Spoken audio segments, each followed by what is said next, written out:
2023 sees India with the presidency of the SCO and also the G20. And many say that 2023 will be a monumental year in the history of Indian diplomacy. Hi, I'm Major Gaurav Arya and you're watching Checkmate.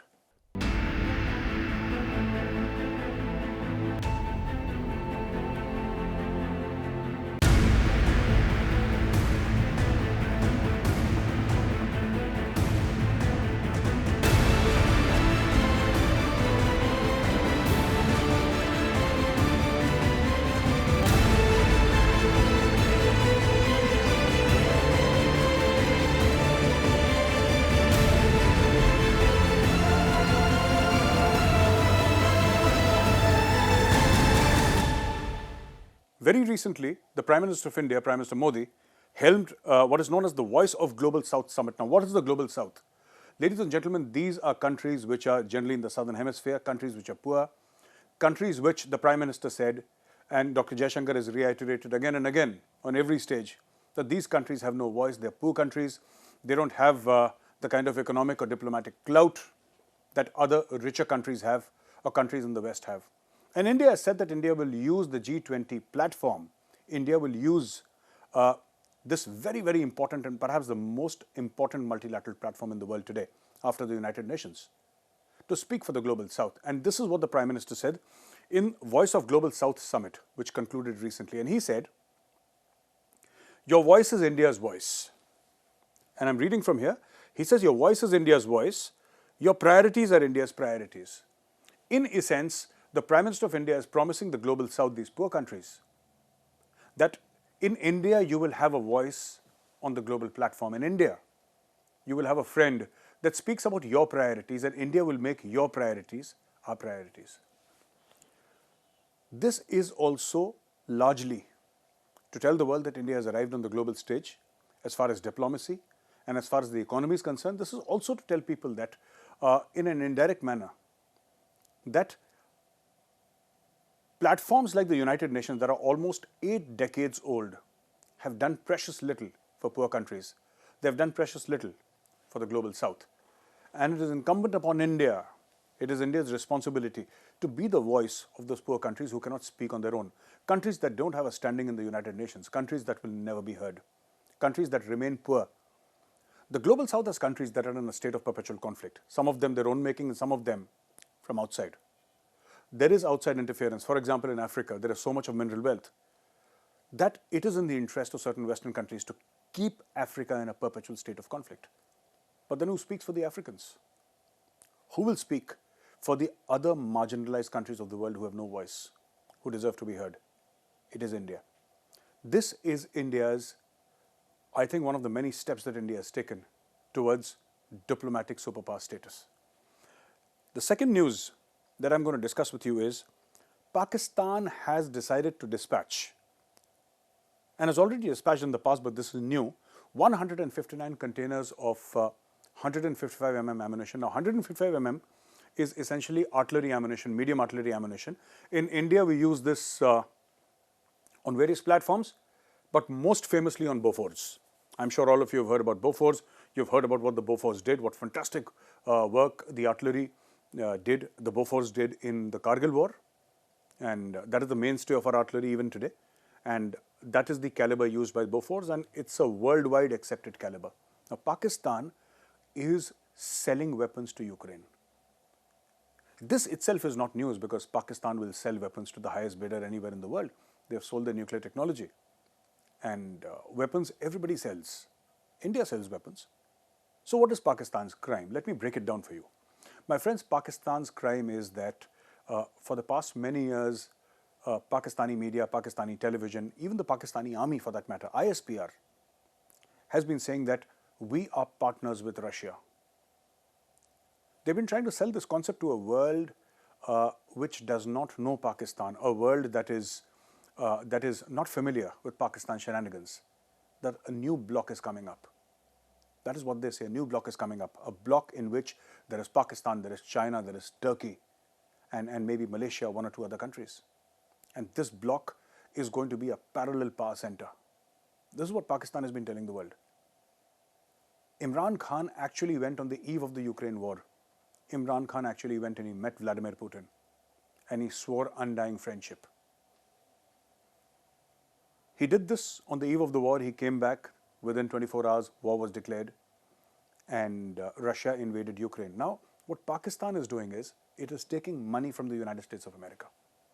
And this money is not coming for the Ukraine war. It is not coming in shape of America saying to Pakistan that, hey, take this money, here are funds for you, and supply ammunition to Ukraine. No. America is giving it in the guise of, a few $100 million for democracy and gender equality in Pakistan, both which are a joke in Pakistan, democracy and gender equality. But here's your money. 100 million given for flood relief, something given for, again, fighting against this disease or that disease in shape of NGO funds. All this money is going to the Pakistani military. And what they're doing is taking this as payment and supplying weapons to Ukraine. Now, India has taken another path. India is saying that we do not want war, but clearly Pakistan seeks to benefit from the Ukraine and Russian war. Now, Russia did send Pakistan wheat. There were containers of wheat which came and landed at Karachi port. They've also tried to buy oil from Russia, saying that we are your friends and we'd like oil from you. We want to buy oil from you, cheap oil from Russia. Pakistan never bought a drop of oil ever in its entire existence from Russia. But it wants to take advantage of this conflict and buy cheaper oil, which is fine, which every country does. But here, the point is that, you can't be, running with the hares and hunting with the hounds. That's not how it works. But this is exactly what Pakistan does. It has stabbed Russia in the back by sending these containers of artillery shells and gunpowder and weapons and equipment to Ukraine.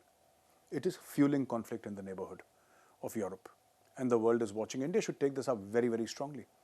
This is the time for everybody to stop giving weapons. America is giving weapons. And it is difficult to point out to Pakistan, except for its doublespeak, of course. The problem is not Pakistan giving weapons to Ukraine. The problem is Pakistan speaks with a forked tongue. It is Pakistan's doublespeak. America does not do doublespeak in this regard. America says we don't like the Russians and hence we are giving weapons to Ukraine. I think what Russia has done is wrong. Hence we are funding the Ukrainians. That is what the world says. Pakistan says that we love the Russians. Pakistan says that Russia is a great friend. Pakistan says that, we stand with Russia and we want to make a bloc with Russia and Pakistan, Russia, bhai bhai. It says all of that. And behind Russia's back, it supplies weapons to Ukraine. There is a certain amount of duplicity here, which the world must call out. Another news is that the United Arab Emirates has agreed to roll over $2 billion worth of loans that it had previously given to Pakistan and has agreed to give $1 billion more. Apart from this, there is almost $5 billion coming from Saudi Arabia, which General Asim Munir managed to get, and about $10 billion. Those are commitments. I don't know how much of it will actually come through, but these are commitments made in the donor conference in Geneva, in which Prime Minister Shehbaz Sharif of Pakistan and 7-8 of his cabinet colleagues had gone, and they asked the world for money. They said, we don't have money and we want your help in rebuilding our nation. Now, let me start one by one, what this funds are and what they mean actually. Number one, we go to the Geneva Fund, $10 billion. Ishaq Dar, the finance minister of Pakistan, clearly says that 90% of these funds that have been promised are loans, essentially. So when Pakistan was celebrating, the Islamic Bank or the Asian Development Bank and this bank and that, my first question to my Pakistani journalist friend was this: I have not heard of any bank, giving a grant. Banks give loans. They give personal loans. They give home loans. They give institutional loans. They give various loans, vehicle loans. They might even give loans to countries. But one thing that banks do not do is give what is known in Urdu as khairat. Banks do not give alms. Banks do not give khairat. But Pakistan was celebrating, and in fact, the Prime Minister of Pakistan had actually gone on record and he tweeted saying that, the world believes in this government. The world believes in my government. Not in Pakistan, in his government. And which is why the world has so generously opened up its pockets and its coffers and is signing big checks. Now, none of this money has come so far. These are just commitments, donor commitments. They could end up getting 1 billion out of 10, or they could end up getting the entire 10 billion or 5. Nobody knows what's going to happen in the future.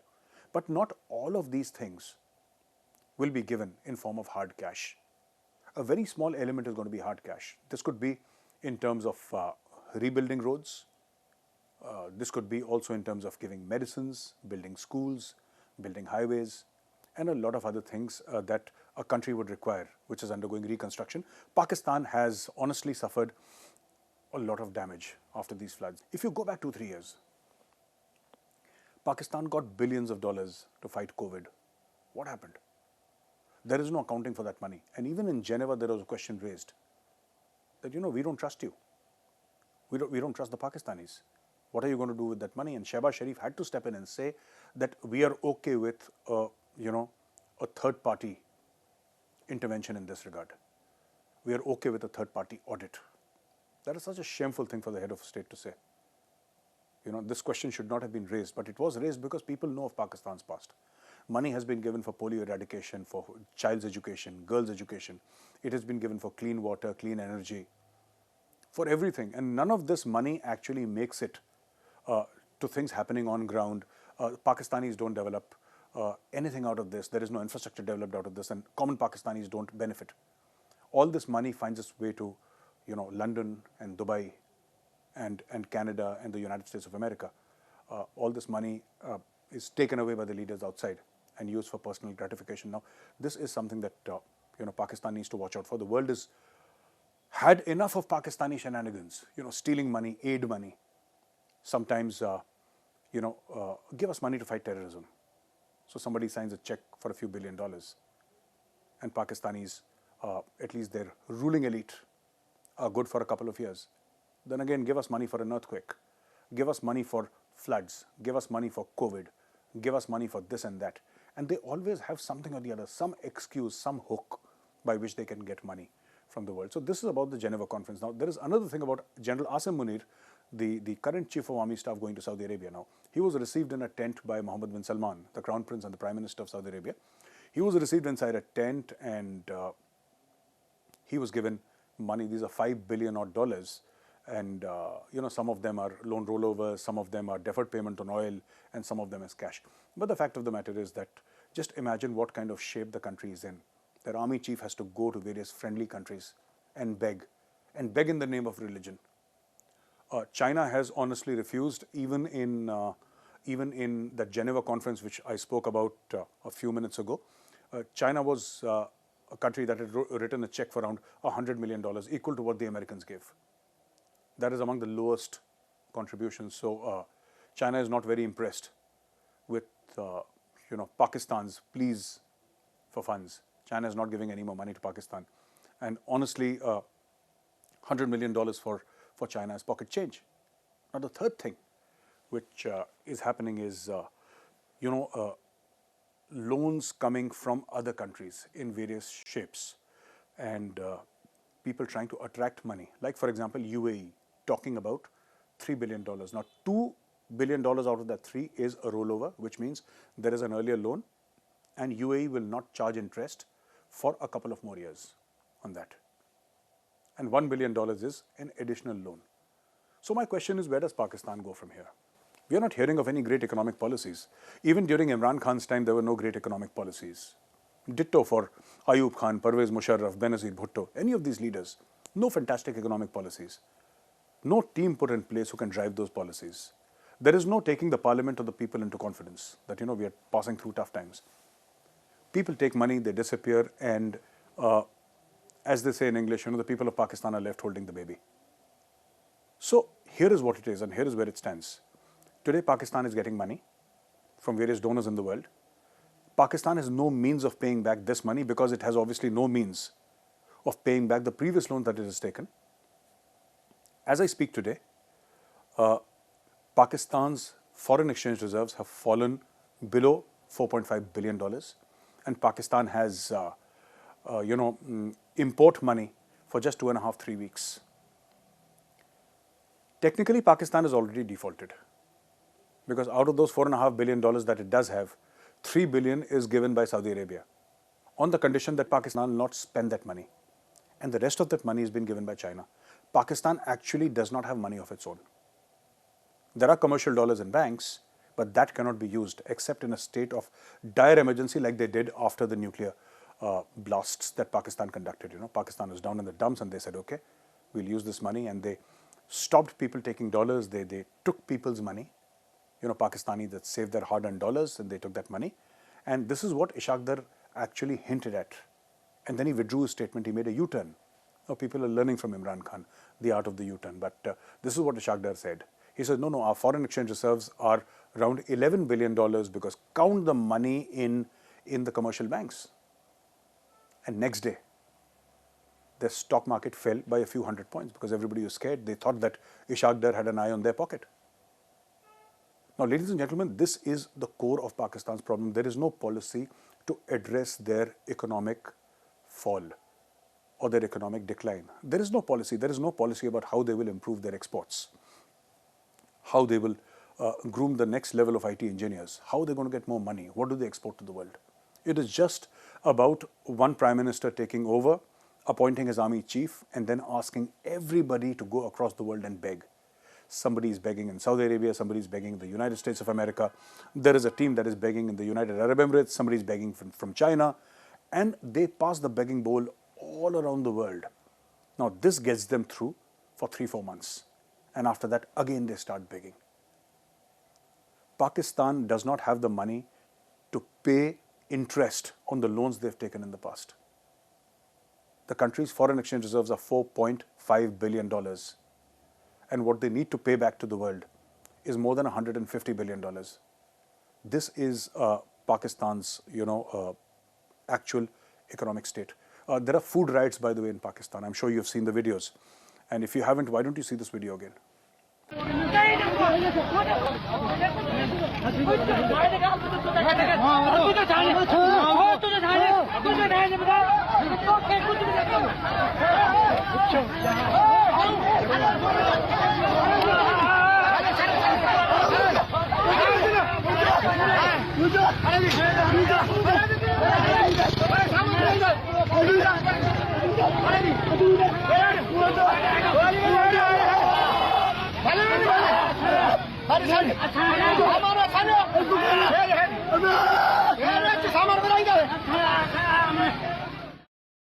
People are fighting over wheat. People are fighting over flour. Children have been killed. And as I speak to you today, I think 4 or 5 people have died. 4 or 5 people have died in Pakistan. Because the rich already have their money stashed abroad. They can buy whatever they wish to. But the poor have no access. Atta, which costs around 40 rupees per kg in India, is touching 200 rupees per kg in Pakistan. That is the difference. And slowly, Pakistan is coming to its senses. And if you see the common man on the street, they're saying, we want trade with India. We want trade in India because they know that they can only get out of this problem if there is trade with India. But the problem is, Pakistan stopped trade itself. You remember that day, 5th of August? 5th of August, India abrogated Article 370 and Pakistan, with that mad dream of Kashmir, actually shot itself in the foot.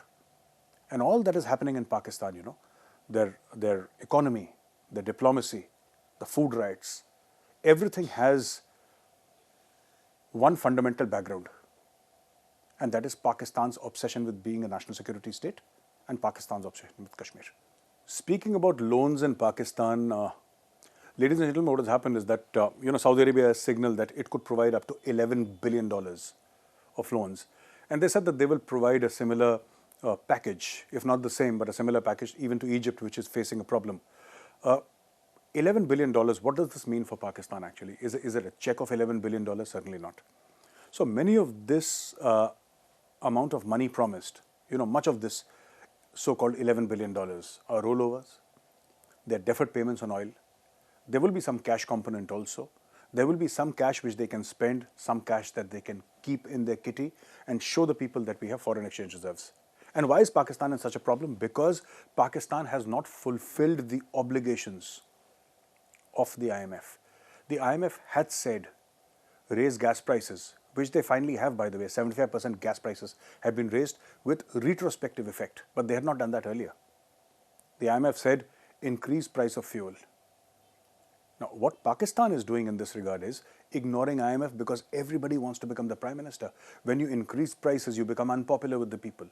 And this current government of Shehbaz Sharif is already highly unpopular with the people of Pakistan. The people of Pakistan largely are with Imran Khan. And Imran Khan keeps on pointing out every day that Pakistan is sliding into chaos. And in this case, I agree with Imran Khan. So, $11 billion provided by Saudi Arabia in one form or the other. Again, we come back to the same problem. What good is this 11 billion going to do to Pakistan or for Pakistan? Absolutely nothing, because Pakistan will have to pay this money one day or the other. This is not a blank check given to Pakistan. Spend it as you like and don't give it back. This is money that is given. These are tax dollars of Saudi citizens, or this is Saudi oil money, which the Saudis are giving to a brotherly Muslim country. But you can only play the religion card so far. And Pakistanis have been fleecing the Muslim countries as far as money is concerned. They have been shamelessly playing the Islamic card, using religion to get money because they themselves cannot put their house in order. And this is what is happening in Pakistan. I have another news here. Ladies and gentlemen, I have another news here. This is Islamic State. The Islamic State, the Daesh as we know it, has taken responsibility for a blast that happened outside Kabul. Foreign Ministry, Afghan Foreign Ministry, the Taliban Foreign Ministry, there was a blast. Now, according to some news reports, 20 people have been killed, and sometimes people say 5 people have been killed. The exact figures are not known. But the fact of the matter is, Islamic State suddenly gets up and says, we have attacked the Taliban, and this is what it is. We declare war on the Taliban, we have attacked. Why would the Islamic State attack Taliban? They're living there under the Taliban's protection. Why would the Islamic State do it? I have a theory, and I have no proof for this theory, but I'm sharing this theory with you because I feel this theory is correct. You see, the Tehreek-e-Taliban Pakistan is constantly attacking Pakistan. And Pakistan is resisting American pressure to attack Afghanistan. It will one day. It will have to. It will have to send its fighter jets and its troops inside Afghanistan. As Imran Khan very rightfully said, a war with Afghanistan, a Pakistan-Afghanistan war, will mean another wave of terrorism inside Pakistan, because that is exactly how the Taliban will react. You can send your F-16 fighter jets to bomb Kabul. You can do that. The Taliban don't have much of an air defense system. They don't have much of an anti-aircraft, sort of a weapons platform in place, or an air defense platform in place. It's very, very primary. But what they will do in retaliation is send terrorists inside Pakistan. They've been doing that in the past. And Tehreek-e-Taliban Pakistan is just a veritable arm of the Afghan Taliban. It's no different. So, this entire attack by the Islamic State on the foreign ministry in Afghanistan, what does it actually mean? My theory is, this is done by the Pakistanis. The reason why I'm saying this is, this is a message from Pakistan to the Afghan Taliban that if you can do terrorism inside Pakistan, we can do terrorism right at the heart of Kabul. This is the Pakistani ISI sending a message. I don't see any reason why the Islamic State, especially after the Americans have left Afghanistan, and it's been more than 1.5 years, the Americans leaving Afghanistan, why in God's name would the Islamic State attack their own hosts? There are foreign fighters in the Islamic State, by the way. There are Arabs there. Of course, there are local Pashtuns also, but largely Arabs and Sudanese and other people, Syrians who are fighting there inside Afghanistan. Why would they attack their own hosts? It doesn't make any sense. There is an uneasy peace, and there is an understanding, we will not kill you, you will not kill us. You will not harm us, we will not harm you. You carry out your operations and we'll carry out our operations. But suddenly, one fine morning, without any previous history attached to it, without any provocation, one fine morning, without provocation, without any history, the Islamic State gets up and says we will launch an attack against the Taliban Foreign Ministry. It does not stand to reason. There is no logic behind it. This definitely has the fingerprints of the Pakistani ISI. Ladies and gentlemen, thank you for watching Checkmate. I'll catch you again next week. Till then, have a great weekend.